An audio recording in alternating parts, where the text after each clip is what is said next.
So they're immortal. A lot of people, I think, like to believe that AI is on a computer and it's something you can just turn off if you don't like it. Well, let me tell you why I think it's superior. Okay. It's digital. And because it's digital, you can simulate a neural network on one piece of hardware, Yeah. and you can simulate exactly the same neural network on a different piece of hardware. So you can have clones of the same intelligence.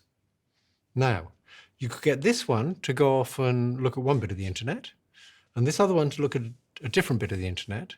And while they're looking at these different bits of the internet, they can be syncing with each other, so they keep their weights the same, the connection strengths the same. Weights are connection strengths.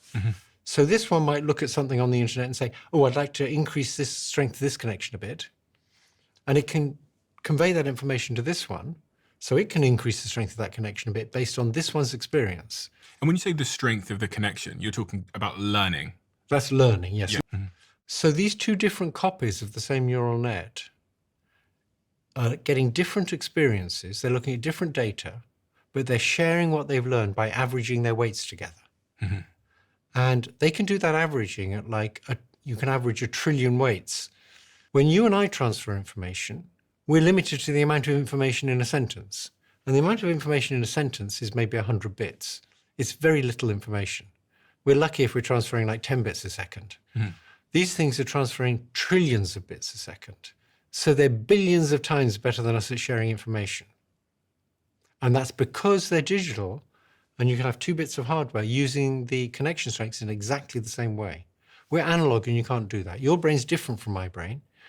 And if I could see the connection strengths between all your neurons, it wouldn't do me any good, because my neurons work slightly differently and they're connected up slightly differently.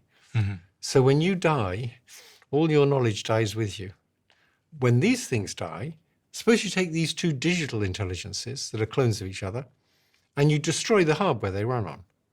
As long as you've stored the connection strength somewhere, you can just build new hardware that executes the same instructions, so it'll know how to use those connection strengths, and you've recreated that intelligence. So they're immortal.